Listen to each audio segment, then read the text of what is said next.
Hello and welcome to Projector, and on this episode, Will Arnett's Lego Batman swings into his own spin-off movie as he takes Robin under his wing. It's a metaphor, because he's a bat. Bruce Wayne, aka Batman, voiced by Will Arnett, is successfully fighting the villains of Gotham, but he's also deeply lonely, isolating and obsessing over himself rather than build relationships, even to the Joker, voiced by Galifiankis, who wants to prove he is Batman's most important villain. When Barbara Gordon, voiced by Rosario Dawson, becomes the new police commissioner, focusing on teamwork rather than just Batman, Bruce becomes worried he no longer has a purpose. His world changes when he accidentally adopts Dick Grayson, played by Cera, who becomes his sidekick Robin when he learns of the Batcave, and Batman discovers he will not be able to stop the Joker's fiendish scheme alone. I absolutely adore the Lego movie. As someone who grew up with Lego as a kid, that was like watching my imagination come to life on screen.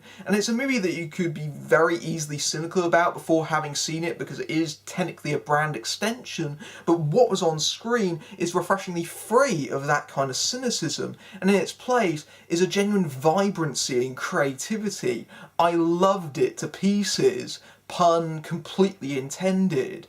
And one of the best parts of that movie is Will Arnett's Lego Batman, a screamingly funny parody of a character that's often depicted as dark and brooding and insular, and turns him into this self-aggrandizing egotist that I think stole the show for many viewers, and I think it was only a matter of time before that character got a spin-off movie of its own, and deservedly so. If Lego Batman himself is a parody of dark and brooding superheroes, then his movie is a raspberry in the face of grim and gritty and frankly self-important superhero movies, ironically many of which have come from Warner Brothers and DC themselves. And this is a film that grabs the genre by the shoulders and shakes it and reminds it that it can be fun, it can be silly, and it can be enjoyable. It's okay to be all these things.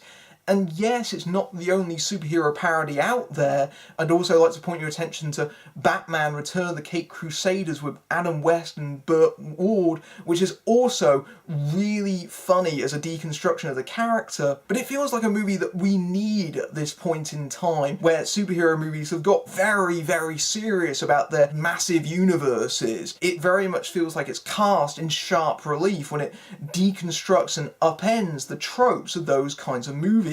This is such a relentless parody that it begins before even the studio logos have appeared.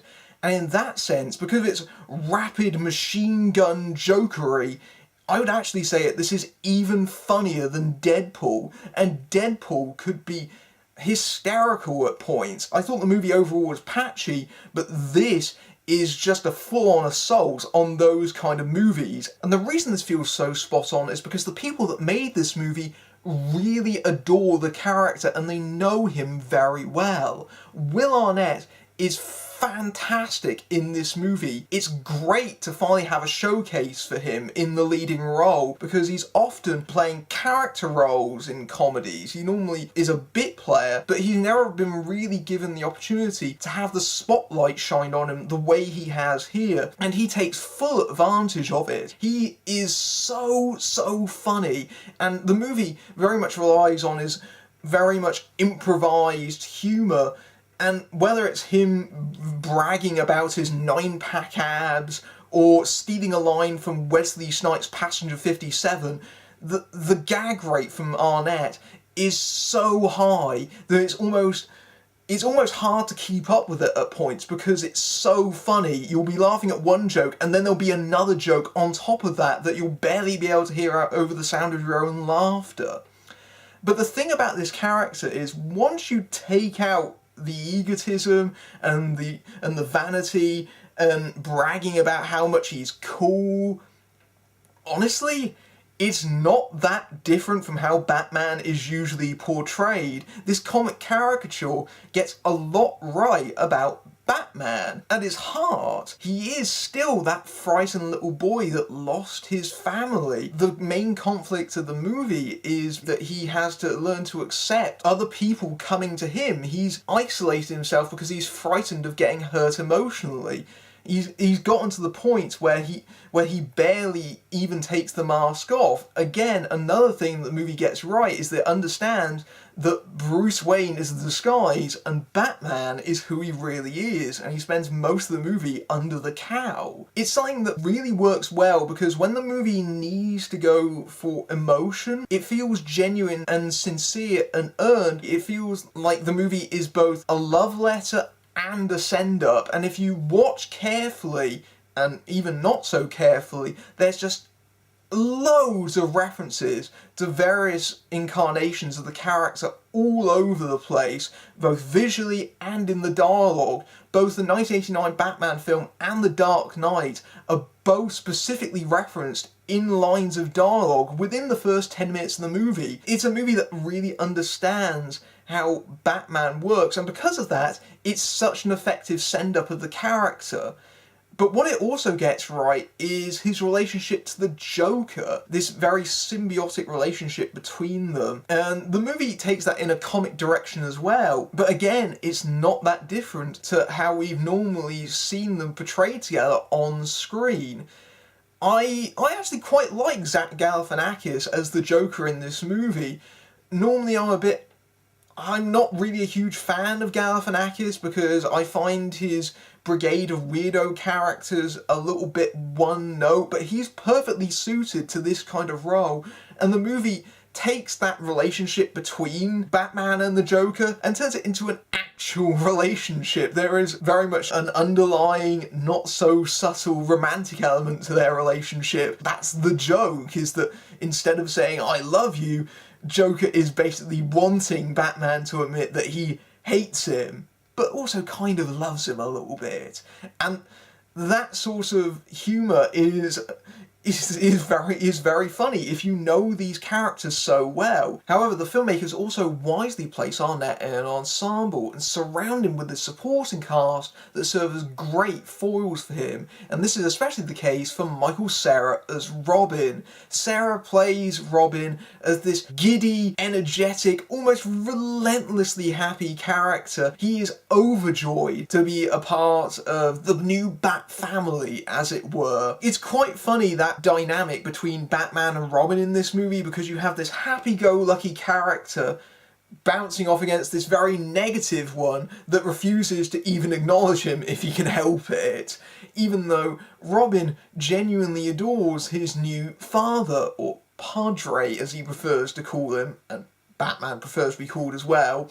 And there is real genuine humour in that relationship, but there's a real sweetness to it that means the more emotional elements of the movie work as well as they do. And in general, Robin brings a real sincerity to the movie. I think the film wouldn't have worked as well if it wasn't for the fact that Cera's Robin is such a bright and positive character in the movie, and the best scenes in the film are often just scenes where Cera and Arnett bouncing off of each other in comedic terms. And honestly, it's great to see Michael Cera back in a major comic role again. He hasn't really headlined a comedy since Scott Pilgrim, aside from this small cameo in This Is the End, and it seems like he's really energised by that long break that he's had. And Rosario Dawson is also very good in this movie. She's no stranger to voicing animated characters. She's been voicing Wonder Woman in the DC animated films for quite some time now, and she brings a real strength and intelligence to the character, and she's very much given agency in the movie. She's shown to be quite self-reliant. She can fend for herself. She doesn't need Batman to do that for her, and because of that, she challenges him. Not just because he nurses a not-so-subtle crush on her, but because she's the one that calls attention to how pig-headed and stubborn he can be. She's encouraging him to try and work together as a team, and she's very much the voice in his mind that's telling him that he can't keep going on like this, because his single-mindedness will catch him out. Dawson, she gladly joins along with the movie in how it tries to, again, deconstruct certain stereotypes. Even when the character eventually becomes Batgirl towards the end of the movie, the film is still trying to call attention to maybe the little subtle sexism of how the character's called Batgirl. She retorts, can I call you Bat Boy? Which has significance because, again, Batman is basically an overgrown child in this movie. Ralph Fiennes also does a good job as Alfred, delivering his lines with a dry, deadpan wit, as you would expect from the character. Fiennes has shown in recent years that he can do great comic work in movies like The Grand Budapest Hotel and A Bigger Splash. Here he's given less of a chance to show that off because Alfred is basically the straight character to Batman. The movie gets the relationship between the two characters right in that he's very much the parent to Batman that's trying to pull him back from the darkness. He's a grounding figure, and he's like that for this movie as well. And even though the movie does have a comic spin on their relationship, in that he's very much the beleaguered parent that desperately wants his son to stop spending all of his time in his Batcave listening to angry music and putting the parental lock on the Bat computer, the movie still has a certain amount of emotional charge in that relationship that works when it needs to call upon it. And when Fiennes does get some amusing moments, especially in the second half, he does manage to sell them quite well. In the supporting cast elsewhere, you've also got loads of little tiny performances from a number of great talents. You've got Jenny Slate as Harley Quinn. You've even got in-jokes like Billy D. Williams voicing Two-Face. He famously never got to play the character, despite having played Harvey Dent in the 1989 Batman movie, because it was recast with Tommy Lee Jones in Batman Forever. Now he gets his chance, although really it's more of a cameo because he only has 4 or 5 lines. And elsewhere you've got the likes of Seth Green, Channing Tatum and Jonah Hill reprise their roles as Superman and Green Lantern from the Lego movie. It's this huge cast, although if I did have some reservations, I do think because the movie crams in all the villains of Batman's universe, and to some extent makes that a joke when it pulls out the likes of Calendar Man and the Condiment King, it doesn't really give enough time for them all because there's so much in the movie. It very much focuses on Joker, and I would have preferred if they gave a little bit more time for each of these characters. They do get a little moment towards the beginning of the movie to basically shine, but really the movie consigns them to background players, which is a bit of a shame considering all the DC characters that they have in this movie. The animation in the film is fantastic. It's once again provided by Australian company Animal Logic, and the director this time is Chris McKay, who was the animation director on the original Lego movie and co-editor. Here he's been upgraded to full director's credit, and you can very much tell this is made with an animator's eye, because it's such an incredibly visually busy movie. If you remember the Lego movie, it was very much separated between these distinct worlds that all had their own visual styles, and it has a very different feel to the Lego movie, because it needs to be a darker film, so it's still bright and colourful like the original was, but now it's tinged with these sunset yellows and these dark blues. It's a very colourful movie, but it very much represents the world of Batman. And it feels like McKay has very much pushed the animators to make it as grand and epic as possible, taking what we've already seen in the Lego movie and pushing it even further. This movie is chock-a-block with freeze-frame gags. You can barely have time to register and process them all because they're all flying on screen at once. I would very much recommend that you see this on a big screen just so that you can get a chance to absorb all their work. And the animation style, I love it because it very much calls back to the brick films that Lego fans have made, the stop motion films they've done with Lego minifigures, and you can see this in the walk cycles and the intentional jerkiness sometimes of the animation and how the detailing on the minifigures, there's often scuffing or there's fingerprint marks on them. It tries to replicate the feeling of a stop motion movie, but also uses the advantages of CG animation in that when the characters need to move fast, they tend to move very smoothly when they need to. And that juxtaposition between the slightly jerky homemade style and the sophistication of the CG, I feel works really well. And there is a huge amount of creativity on screen. The best thing about the Lego movies is they're very freeform in that it feels like the voice talents have been given a lot of room to improvise and punch up the script. There's a sense that the people in the writers' room, they're all heavily caffeinated and they're all coming up with these ideas, and because it's Lego, anything is possible. However, the Lego Batman movie also shows some of the limitations of that kind of approach. I've been very cautious talking about the movie, especially in regards to its second half.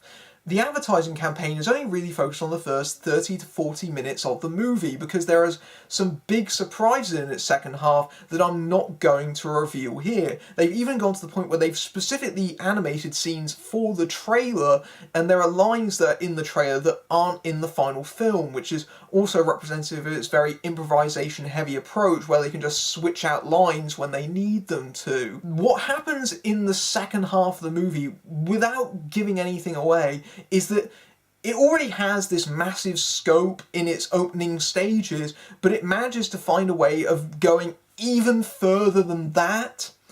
And the problem with this kind of approach is that while these ideas are really funny on an individual level, and they do work in the movie while you're watching it, there is the sense that it's a little bit exhausting. It does occasionally feel like the movie and its storyline is going to get completely overwhelmed with just the sheer amount of stuff that is on screen. It does come to a point where the sort of in-jokiness threatens to just consume the movie whole. When the movie needs to find its footing again, it reverts back to those emotional moments. Whenever it needs to, the movie will pause, and you can feel it pausing because those scenes are noticeably quieter. It feels like we're taking a breather within the story. And those are very much needed in the second half of the film.